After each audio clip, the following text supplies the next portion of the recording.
All right, what's up guys? So in today's video, I'm going to tell you how I finally got lean after years of struggling. I remember just a few years ago being pretty insecure about how I looked. I just didn't feel very comfortable in my own skin. I was just a little bit overweight and just kind of believed that I had bad genetics and was just kind of stuck with the body that I had. But I finally made the decision that I wanted to change that and get into really good shape.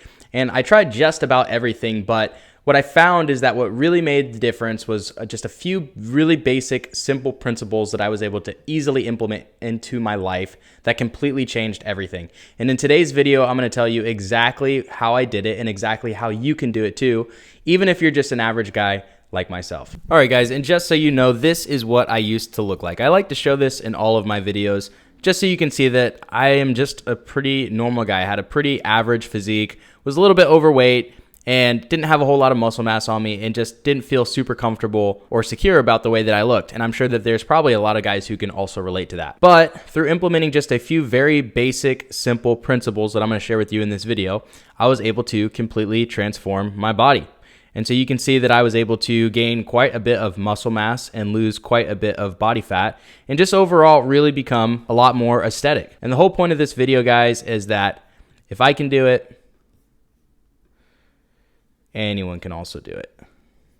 All right, so there's going to be three things that we're going to cover today, three pretty basic principles that I use to completely change my body, and I can guarantee if you also implement these principles, you'll be able to change your body in a pretty major way. So the first thing we're going to talk about is a consistent calorie deficit.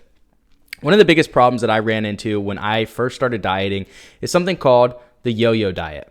If you're unfamiliar with the yo-yo diet, it basically means that you are swinging to the extremes of one end and then to the other. So for instance, you'll be in like a really good calorie deficit all week long, and then come the weekend, you'll end up binge eating and undoing all of your progress.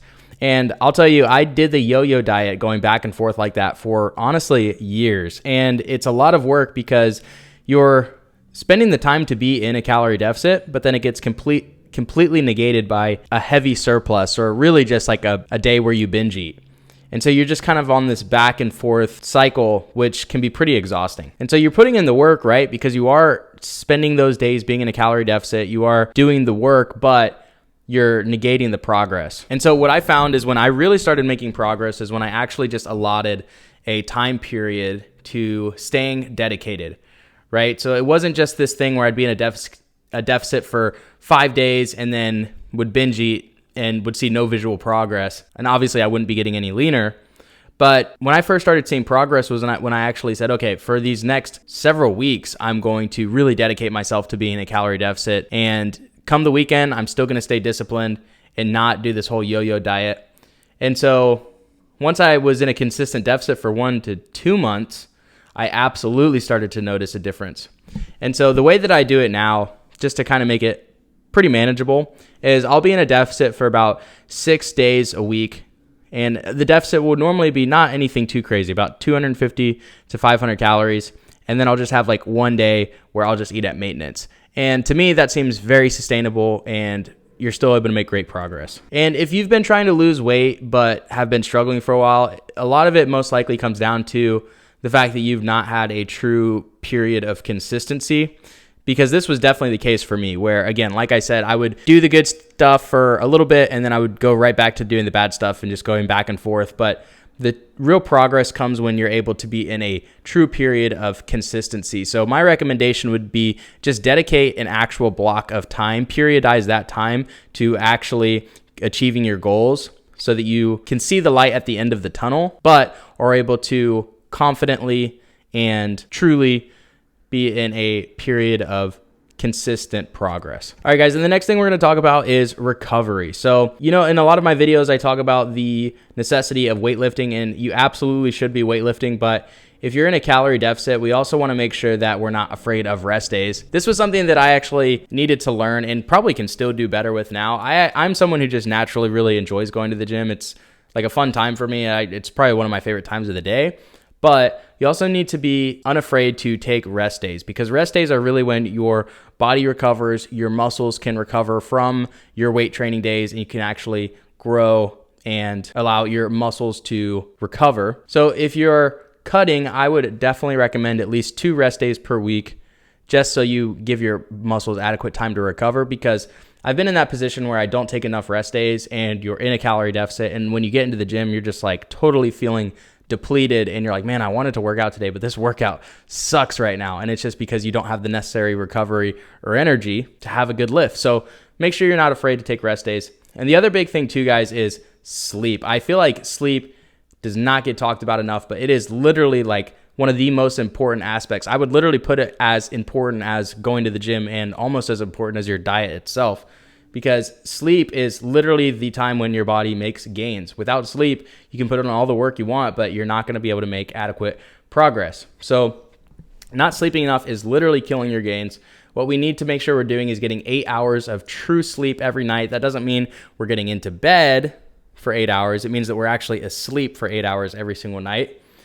And we want to make sure we have a consistent sleep and wake cycle. That's another big thing that I think a lot of young guys have problems with, is not going to bed or waking up at the same time.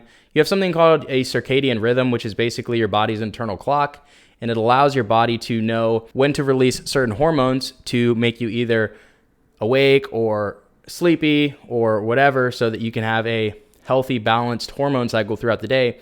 But the issue is if you're waking up and going to sleep at different times every single day, your body doesn't know how to regulate its internal clock. So I'd recommend getting 8 hours of true sleep every night, but also go to sleep and wake up at the same time every day.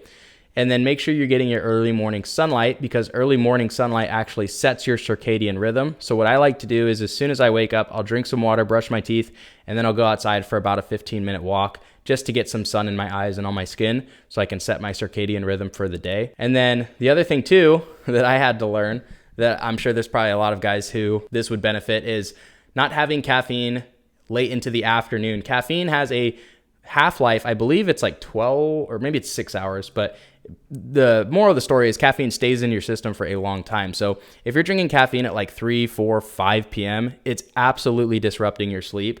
So I'd recommend not drinking any caffeine past 1 o'clock. And then the last thing we're going to talk about is what I call junk fasting. So junk food, like processed food, sugar, all that stuff is super addictive. It's literally like drugs for your body. You'll notice that when you stop eating junk food, you'll literally have like psychological cravings. But what I found is a good 1 to 2 weeks of a quote unquote junk fast, where you just don't eat the processed food, don't eat the junk food, pretty much eliminates cravings. The cravings are really only bad within that 1 to 2 week period after stopping.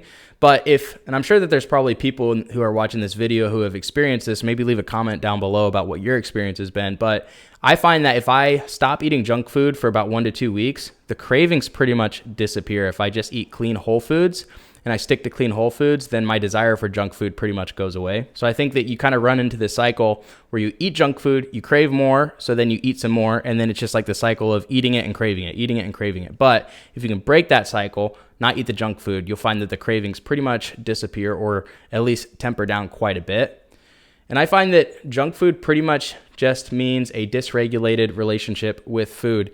It's like almost hacking your brain. You know, if you think about how the human brain is wired and what it's meant for, you know, this junk ultra processed food has not been something that humans have been eating. You know, it's not something that our bodies evolved eating. So it's like you're almost hacking into the brain's reward system, dopamine and pleasure and all that stuff, and just like dumping a bunch of that all at once. And of course that creates this really addictive dependency on this kind of food. So I'd recommend the best way to regulate your relationship with food is to just eliminate the processed food. Not to mention, when you eat clean food, you look better, you feel better, and not just physically. I mean, you'll get shredded for sure, but also your hair, your skin, your fingernails, just like everything, the bloating that you get from eating junk food, all of that gets way, way better. So if there's one thing you can take away from this video, well, I think there's probably a few things you can take away, but one of the major things to take away from this video is just regulate your food relationship by eliminating the junk and going on a quote unquote junk fast. Now, a lot of people too, they've been commenting and asking, hey,